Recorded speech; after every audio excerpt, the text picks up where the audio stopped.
muchinjiko pane upenyu. Jesu atinditarise pasine pfuma ngezvenando pamberi ndoona zvakanaka. Mune upenyu mukutarisa pamuchinjiko wa Kristu. Upenyu wakanaka kutarisa Kalvari. Apo ndakamutarisa Jesu, iye akanyemwerera kuti ndava mumatambudzo, muchinjiko unondisimbisa. Mune upenyu mukutarisa pamuchinjiko wa Kristu. Upenyu wakanaka kutarisa Kalvari. Ndinozotarisa muchinjiko, ndosimbira muchinjiko. Hakuna anozoputsika vanosimbira simba redenga. Mune upenyu mukutarisa pamuchinjiko wa Kristu. Upenyu wakanaka kutarisa Kalvari. Ndinozotarisa muchinjiko, ndosimbira muchinjiko. Hakuna anozoputsika vanosimbira simba redenga. Mune upenyu mukutarisa pamuchinjiko wa Kristu. Upenyu wakanaka kutarisa Kalvari. Mune upenyu mukutarisa pamuchinjiko wa Kristu. Upenyu wakanaka kutarisa Kalvari, pa Kalvari. Mufaro wangu kusangana nemi vateereri kose kwamuri panguva yedu yokuverengwa kweshoko raMwari, nguva yokudzidza tiri paMandara online. Ndichakumbira kuti tive nenguva yokunamata tisati tapinda muchidzidzo chedu. Baba vedu vari kudenga namuponesi Jesu, tinokumbira Mweya Mutsvene atibatsire, Mweya Mutsvene agotungamirira mukati mechidzidzo ichi. Kana tapedza, mbiri ipiwe muzita raJesu. Tinonamata zvose techipota nezita raJesu. Amen. Panguva inoi tiri kuenderera pamberi nemasirisi edu patiri kutarira kubva pakusika kwakaita Mwari tikabata munhu ibasa reruoko rwaMwari. You are God's product as I am. Tese tiri basa reruoko rwaMwari. Takazviverenga kubva muzvidzidzo zvapfuura. Chidzidzo chichangobva kudarika chakatibatsira kunongedzera. Hakuna anorarama akasaona kufa. Saka nhasi kana tatombowana mukana, dai Mwari wokudenga atibatsire kuti pazuva randapiwa naMwari rirege kuverengwa pamazuva akaitwa zvisina kufadza pamberi paMwari. Zuva ranhasi ripupurirwe zvakanaka. Tiri kuenderera pamberi nechidzidzo ichi. Takabata kuti munhu anofa, ende chinouraya haisi nyaya yokuti pane vanoroya. Chinouraya inyaya yokuti ropa rasekuru vedu Adamu rine vhairasi yechivi, sekuverenga kwatakaita pana Romans chapter 5 verse ya 12. Ndo zvinongouraya. Saka regai timanye mukati mechidzidzo ichi techiverenga musoro wenyaya ndeumwe chete, uri kuti iwo saka zvakazouya sei. Saka zvakazouya sei. Asi ipart 2 tichaverenga muparidzi chapter 9 verse ndeya 5 neverse ya 6. Zvakazouya sei. Regai tiverenge panapa. Nokuti vapenyu vanoziva kuti vachazofa, asi vakafa havana chavanoziva. Kunyange nomubayiro havachina, nokuti havacharangarirwi. Verse ya 6. Rudo rwavo nokuvenga kwavo negodo ravo zvose zvanguva zvapera hazvo. Havachino mugove nokusingaperi pazvose zvinoitwa pasi pezuva. Mwari akomborere kuverengwa kweshoko rake. Shoko raMwari riri kutibuditsira kuti vapenyu chete ndo vanoziva kuti vachafa. Asi kana munhu akatofa haana chaachaziva. Zvese zvavaigona zvaguma zvapera because vafa. Asi kana munhu achi mupenyu ndo paanogona kuziva. Ndaikumbira kuti tingobatsirana kuzwa pfungwa iyi vana vaMwari. Ukaona uri kutadza kuziva zvinofanirwa kuzikanwa navapenyu, inyaya yokuti pane chakafa mauri. Because zvavapenyu zvinofanirwa kuzikanwa navapenyu, asi vafa havachazivi. Saka zvine njodzi kuti urarame mukusaziva zvinofanirwa kuzikanwa navapenyu.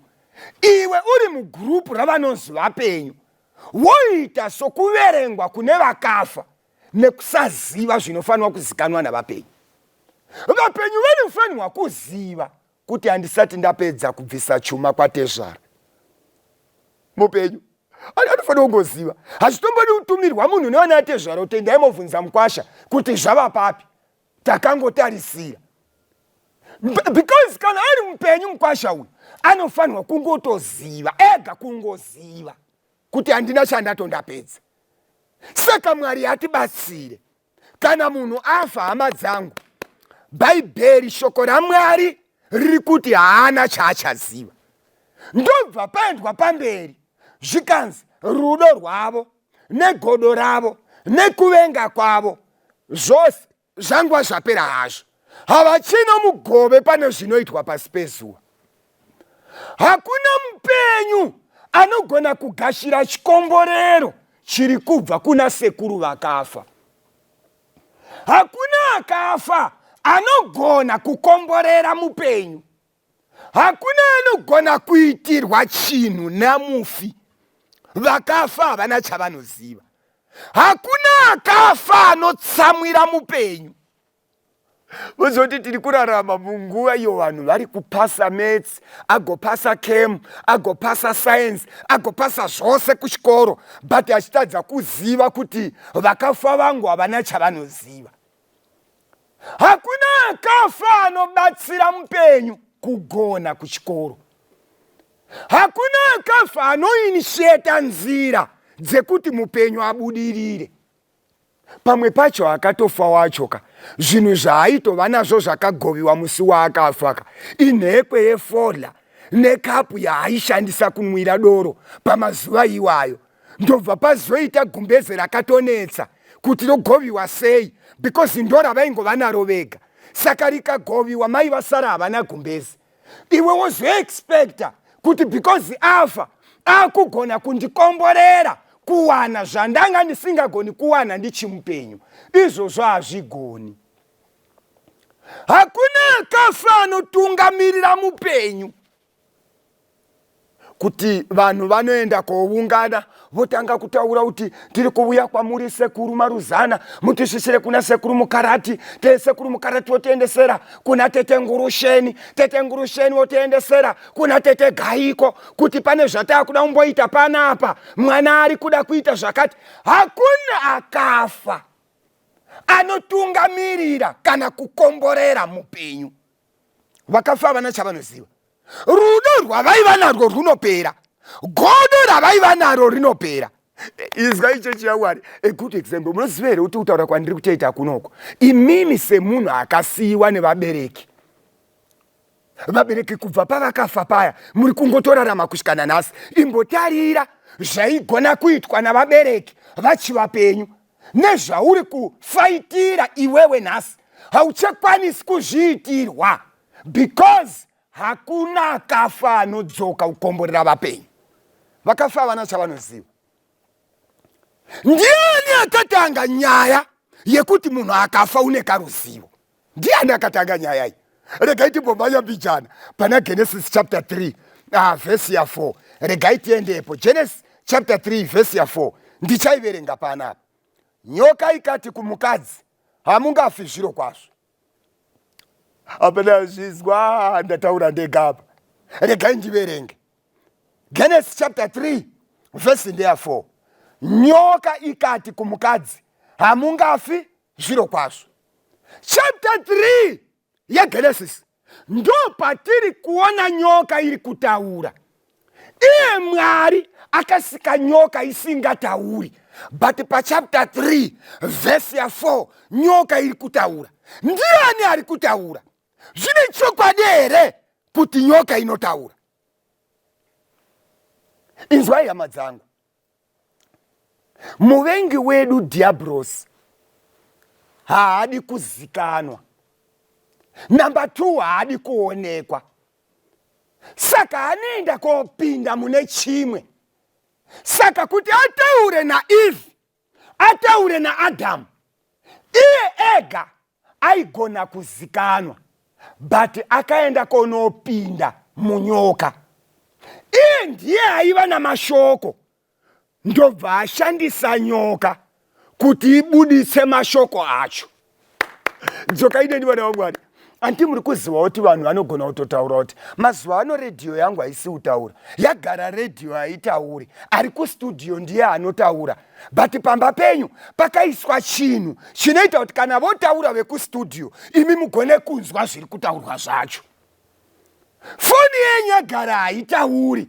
Anotaura ndeari kuseri. Saka inzwai, Satani akaenda konopinda munyoka pamasvikiro ose ari pasi pezuva. Svikiro rekutanga inyoka. Kana vachiti svikiro, zvavari kureva ndezvekuti pane chinosvika. Chasvika ndo chine message. Chasvikwa chacho hachina nyaya. Saka chasvikwa chinofanirwa kubuditsa language yechasvika. Saka patoti payasvikiro tiri kureva kuti pane munhu anosvikwa nechine nyaya. Icho chotaura but chechishandisa hatiri kuona. Saka Satani akatangira muEden nyaya yenharo dzekuti munhu haafi zviro kwazvo, because Mwari akanga ataura pa chapter 2 yechidzidzo chapfuura. Chapter 2:17 Mwari achiti mukadya muti munofa zviro kwazvo. Saka Satani ari kuti rufu rwuriko zveshuwa, but kwete rwezviro kwazvo. Muchafa zviro kwazvo ndiMwari uyu. Satani oti hamungafi zviro kwazvo. Saka iwe semunhu akasikwa naMwari, uri product yeruoko rwaMwari, wadini wateerera Mwari ari kuti munhu akafa anofa zviro kwazvo. Satani ndiye ari kuti hamungafi zviro kwazvo. Saka kubva papfungwa yekuti hamufi zviro kwazvo ndo pane vhangeri rapararira pasi rose, kubatanidzira nekuvafundisi vava kutotendavo kuti hafa uyu haanyatsofa zviro kwazvo. That's why michiona kuti exercise iri kuitwa munyika nhasi, kana pafiwa vanoda kutaura naye, vanoshuva kumuoneka, vanoshuva kumubhabhaisa, vanoshuva kumutaurira mashoko, vabva vaenda konyora paguva rest in peace. Ilanguage yakasimwa naSatani yekuti haungafi zviro kwazvo. Hatigoni kutaurira chisisanzwi, chisisazivi kuti zorora murunyararo. Icho hachichazivi. Hamusati maona here vanhu hama dzangu vanhu vachitaura so parufu zviri kurwadza hama yedu yashaika, but hamusati maona here vanhu vachibhabhaisa chitunha. Ufambe zvakanaka, usakangana uchengeta vana vako, usakangana uchengeta vana vako. Ndonzira yedu tese tiri kutevera, famba zvakanaka, urangarire vana. Hamusati maona here vanhu vachidaro. Naimi dai kuri kuti zvinomboitika kuti panguva yavanenge vachidaro vechibhabhaisa ari mukofini uya ubva ati oraiti tete ndazvinzwa, pane anomirepo here. Maindi yakadyarwa nadhiabhurosi ndeyekuti munhu afi zviro kwazvo. Saka panofa hama dzedu zvinoita sokuti pane kamwe karuzivo kanosara karipo kekuti vanhu vanotenda kuti tiri kuonekwa, vanotenda kuti tiri kunzwika. Zvakazouya sei? Ndaikumbira kuti timanye nekuda kwenguva yedu vana vaMwari. Ndakwenda pana Genesis chapter 18. Timboona kuti kana Mwari aramba kuti vakafa havana chavanoziva, tine zvinhu zvakawanda zviri kuitika mukati medzimhuri. Vamwe vari kumuka mangwanani sadza rabikwa, vamwe vanotorara vari bika romuka radyiwa, vamwe vari kunzwa mavoisi ehama dzakafa kare dzechivataurira, ndakasiya chikwereti kuna nhingi, endai munomubvunza. Voenda kunobvunza, obva ataura kuti chokwadi ndanga ndine chikwereti namaidhumi. Sei usina kutaura musi wenhaka uti handizivi zvakandibata sei, zvakangondijambavo, but chokwadi ndaiva nechikwereti. Zvinhu izvi zviri kuitika izvi. Poita vamwe vari munjodzi yekuti mumusha umu mune vanatete, handisi kuti tete one. Tete uyu akaenda akadzoka, uyu akaenda akadzoka, uyu akaenda akadzoka. Umwe tete paakanga akuda kuroorwa, vakwasha vachinzi vari kuuya mangwani, akangomuka anyora tsamba yekuti handichakude. Zvekuti misha yakadaro vanhu vakutongonzi, musha iwoyo hauroorwi vanhu. Muri kukanganwa here zvakaitika? Tete Jennifer vakada kuzviita havana kuswerako. Tete Mari kana tete Maruva vakada kuzviita havana kuswerako. Hausi musha unoroorwa uyo mwanangu. Ende zvobva zvaita sokuti ndozvemhuri yacho. Ndiani ari kuita zvese izvi? Pavanogara pasi semhuri, vanonongedzerana kuti inyaya yokuti vakafa vari kutoramba, because ivo vanga vasinavo kuwanikwa. Regai ndiverenge pfungwa iyi vana vaMwari. Genesis chapter 18. Zvino Jehovha wakazviratidza kwaari pamiti yemioki yeMamure agere pamukova wetende masikati zuva rechipisa. Akasimudza meso ake akatarira, akaona varume vatatu vamire vakatarisana naye. Wakati achivavona akabva pamukova wetende akamhanya kunosongana navo. Akakotamira pasi akati, Ishe wangu, kana ndawana nyasha kwamuri, musapfuure henyu pamuranda wenyu. Ngauye nemvura shomanene yaprosija yekugezeswa makumbo kwavo. Abrahamu baba vekutenda, rimwe zuva akagara pasi pomuti masikati, akavona varume vatatu vachifamba. Ndobva amhanya pavari, zvikanzi vanatenzi vangu, ndaikumbira kuti kana mandiwanira nyasha, imbouyewo kumba kwangu mumbogeza tsoka nekuzorora zvishoma, ndikupei zvekudya. Varume vaya vagombedzerwa ndobva vauya, vakabikirwa pamba paAbhurahamu, vakadya pamba paAbhurahamu. Vhesi ya9 inoti iyo pachapter 18 iyoyo, ivo vakati kwaari, Sara mukadzi wako uripiko? Varume vaya vaitoziva first name yemudzimai waAbhurahamu. Sara mukadzi wako aripi? Ndaikumbira kuti mundibatsirewo kunzwa vana vaMwari. Muri kuona here kuti varume ava pakuonekwa vaiva vanhu, palanguage vaiziva language yemuarea, pamapfekero vaipfeka zvenguva idzodzo zverudzi irworwo, zvamazuva iwayo. vachitaura nyaya dzemuarea dzaiitika mazuva iwayo, zvekuti Abrahamu haana kutombozviona kuti ingirosi. Akafunga kuti varume vemuvhileji. Ndobva vatotaura nyaya dzavo. Zvikanzi naAbhurahamu, Sara mukadzi wako ari kupi? Neingirosi dzadaro. Abrahamu haana kuziva kuti ingirosi. Akazoziva dzava kuti hatigoni kuparadza Sodhomu tisati takuudza. Ndopa akazoziva kuti ingirosi dzandanga ndiri kutaura nadzo. Hama yangu mudikani, ngirosi tsvene dzaMwari dzinogona kupinda muchimiro chemunhu, dzinogona kupfeka zvemuvhileji, dzinogona kudya zvabikwa, dzinoziva mafirst name evanhu. Saka kutaura kwandiri kuita kuno kuvana vaMwari, ndaikumbira kuti mundibatsirewo kubata pfungwa iyi. Dzakadzingwa kudenga pana zvakazarurwa 12 vhesi ya7. Ngirosi dzakatadza kuteerera Mwari, dzikadzingwa pamwe chete naSatani, vakakandwa panyika.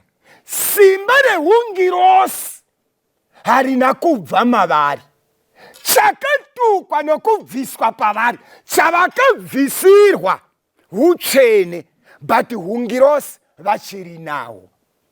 Nditenderei kumhanya apa ndozotsanangura kamwe chete. Mabasa avapostori chapter 12 verse ndeya 5. Peter akachengetwa mutorongo, asi wakanga achinyengeterwa zvikuru nekereke kuna Mwari. Zvino Herodhi wakatoda kumubudisa.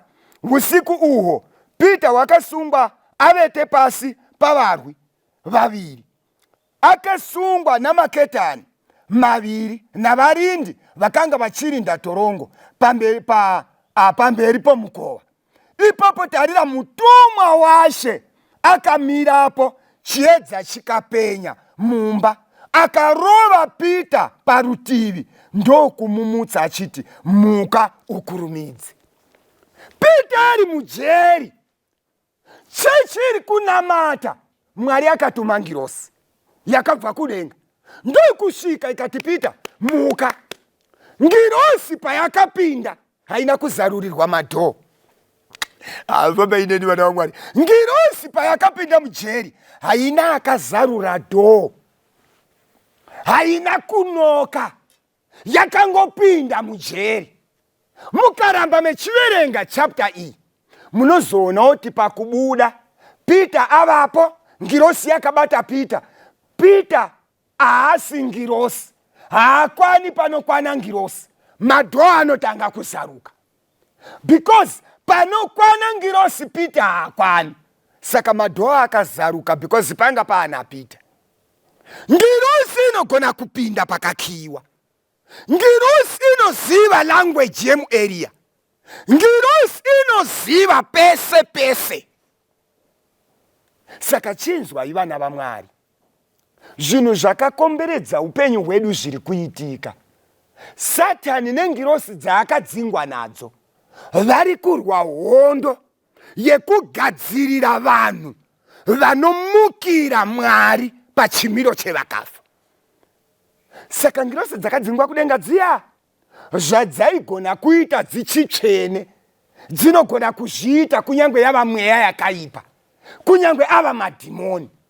Antimoziva kuti ticha basa rikapera kuMinistry of Education, hazvirevi kuti hachazivi kuti 2+2 ndiani. Chamiswa isalari, but maths unadzo. Unogona kutotanga preschool yake, anogona kutotanga kacollege, vanhu vachienda vachipasa maths, dzaticha akashayiswa basa kuMinistry of Education. Saka kubvisirwa salari hazvirevi kuti maths dzabviswa. Saka ngirosi dzakadzingwa kudenga, utsvene ndo hwakabviswa, nekurijusirwa simba rekuti hadzigoni kukunda ngirosi yaMwari. Asi zvekuti dzinogona kutaura language yemuvhileji, dzinogona kudya, dzinogona kutoziva mafirst name evanhu, dzigoziva vanhu vemumusha nemazita avo. Ngirosi idzi dzakadzingwa dzatava kuti mweya yetsvina dzinozviziva. Saka panofa munhu, Satani anorwisa kuti shoko rake rekuti hamufi zviro kwazvo rizadzisike. Saka baba vakarwara, ndakumbira kuti mundifonerewo mwana wangu nditaure naye. Mwana afonerwa, mukoma baba vari kurwara. Mwana wabva ati, ndazvinzwa ndiri kuuya. Mazuva 2 matatu baba urwere hwava serious. Hanzvadzi dzavo dzobva dzauya kuzoona mukoma vari kurwara. Baba vaya vari pabed vobva vati, mauya kundiona. Vobva vanzi, tauya kuona chirandu, tauya kuona chirandu. Zvaita sei? Porai kani chirandu. Rwendo rwareba, hazvichaiti. Asi ndoda kutaurirai kuti kana ndikafa, Jose asati auya kundiona, ngaasapinde hake mumba mandinochemerwa. Kana akapinda, muchandiona. Mangwani baba hakuna. Vasiya vataura mashoko aya. Ndarwara, mwana wangu atadza kuuya kundiona. Kana ndikafa asati auya, mandinochemerwa ngaasapinde. Kana akapinda, muchandiona. Muzive kuti ipapo mweya yakaipa inenge iri kurekodha. Yechirekodha zviri kutaurwa. Musi unouya Jose anzwa kuti baba vafa. Paanouya so, kazhinji kave kutaundi vanosvika usiku kuuya panhamo. Achiuya Jose, achidrive Isuzu twin cab 300 kb. Yechikwidza pamahambu ekuuya pamba paroshi. Iri munamba 2 echiuya. Vanhu vese musha vobva vati, mukoma Jose auya. Jose kani Jose. Baba baziya bana Jose, baba basira. Satani anobva ataurira madhimoni kuti vakomana akarekodha ane audio yamudhara ndiani? Ndimunobva rati ndiri pano sei zvikanzi shamwari kurumidza, because mudhara anofanirwa kuzadzisa zvaakataura. Saka iwe ndiwe uchaapia samudhara. Jose oenda konopinda mumba, muri kuchemerwa hama. Paari kupinda, mweya yakaipa yadyarana. Pobva pangoenda chidhimoni chinoenda kogara pamusoro pekofini. Vanhu voona chimumvuri chemunhu akagara pasi, but baba vari mukofini vakaradzikwa. Munhu akapasa form 6 anotadza kufunga ipapo. How come ndiri kuona mumvuri wakagara asi baba vakaradzikwa mukofini? Aonekwa uyu agara ndiani? Mubvunzo iwoyo hauyi. Vanhu vanobva vabuda panze voenda kotaurana zvikanzi mazviona. Vakataura kuti ndikafa asapinde mumba mandinenge ndakaradzikwa. Mazvioneka vagara mudhara. Saka panobva patumwa hanzvadzi yacho, Tete Hlonipa. Tete Hlonipa ndo vanobva vaenda kotukirira hanzvadzi yavo. Ganyamatope, chirandu iwe gono, matsamwire iko gono. Ndiwe wokutanga here kubereka benzi mwana wamai vangu. Dzora mwoyo gono, dzora mwoyo. Benzi ngerako, ucharipa mwana ucharipa. Zviri kunyadzisa, dzorai mwoyo chirandu. Satani obva angokomanda chidhimoni chiya kuti iwe ibva apa. Chobva changotobva. Tete vaya vanobva vabuda mumba vachikuzwa nemusha wese, because vataura neakafa akanzwa. Saka anzwa ndiani? Imwe nzira baba vanogona kusunura meso vari mukofini. Vepala maundertaker vagoedza kuvhara vodini ziso rakabuda pisi akadaiso. Kusvika paita anotukirira maziso ega ongoti dwa. Kana kurema kwekofini kwekuti hapana anoisimudza paigere. Satani anenge achizviitire izvi sezvi kuzadzisa meseji yaakataura muEden yekuti munhu akafa hafi zviro kwazvo. Saka vatiri kuona nezviri kuitika vari kutungamirira vanhu koratidza pane mabhonzo avo, nevari kuuya kubika sadza makarara, nevamuri kuona vachiapia sehama yakafa, vachikurotsai, vachikuudzai zvekuita. Havazi vafi vedu. wakafa hana chaanoziva. Asi ngirosi dzaSatani dziri kwedza kuzadzisa neaction kuti shoko rakarehwa naSatani rimwirire muvana vaMwari vave vavengi vemuchinjikwa waJesu. Last verse ndiri kuverenga papfungwa iyi, ndiri kumanya nekuda kwetime. Tasiya mavhesi akawanda aitibatsira pachidzidzo ichi, but regai ndiverenge kwekupedzesera. Hebrews chapter 9 verse ya 22. Regai ndiverenge vhesi yedu yekupedzisira, Hebrews chapter 9 verse ndeya 22. Regai ndiverenge panapa. Zviro kwazvo tingati pamurayiro zvinhu zvose, tingati pamurayiro zvinhu zvinenge zvose zvinonatswa neropa, uye kana kusine ropa rinoteurwa hakune kanganwiro yezvivi. Hama dzangu, zvaitika zvakawanda.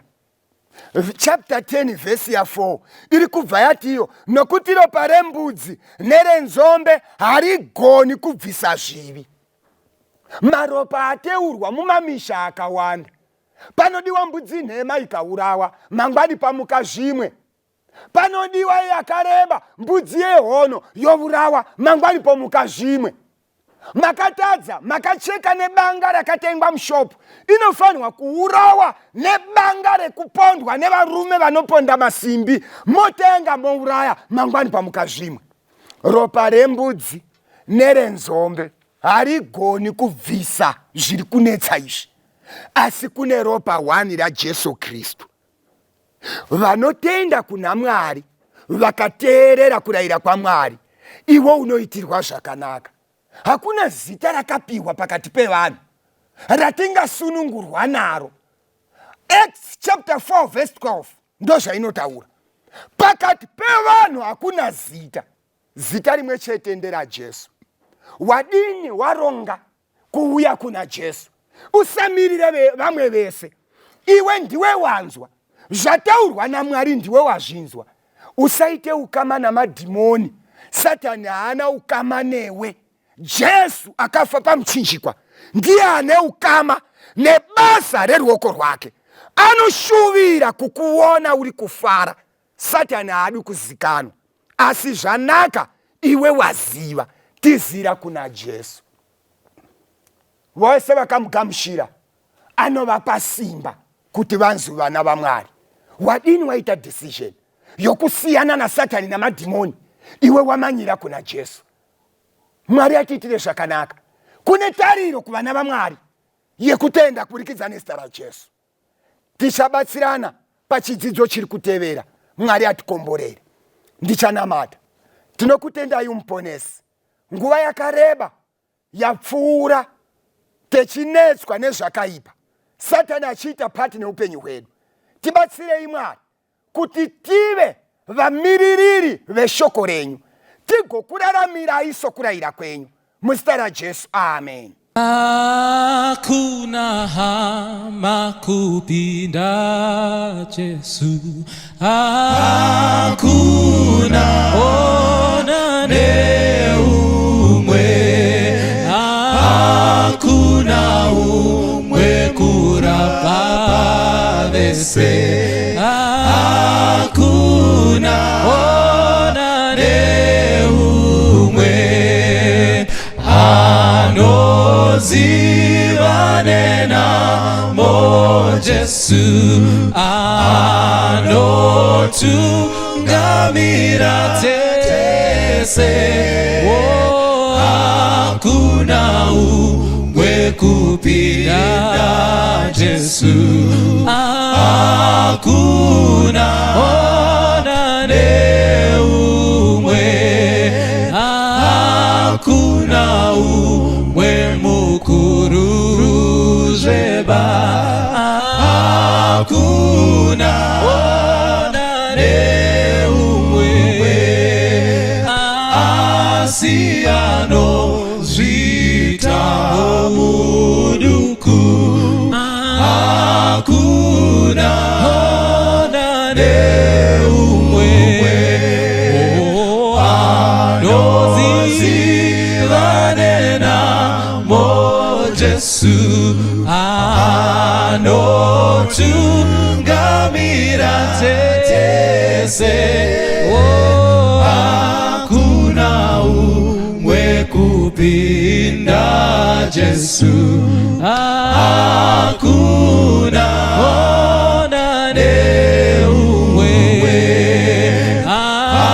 hakuna nguva asipo iye.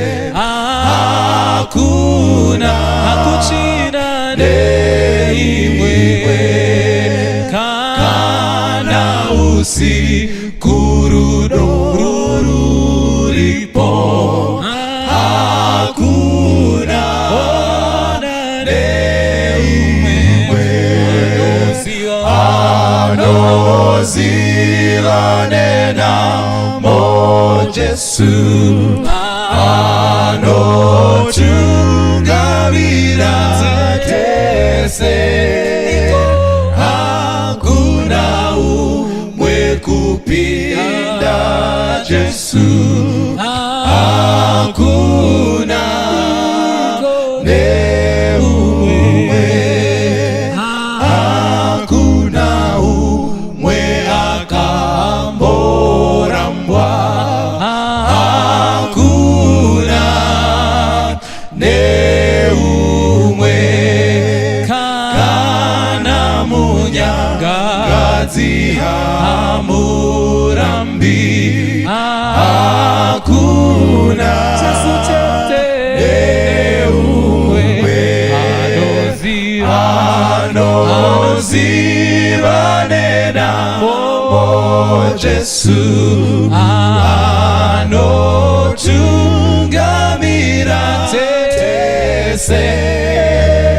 Hakuna umwe kupinda Jesu. Hakuna neumwe.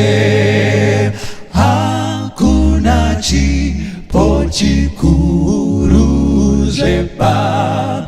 Hakuna nechimwe angatinyi mimusha kudenga. Hakuna neumwe anozivane namo Jesu. Anotungamira tese. Hakuna umwe kupinda Jesu. Hakuna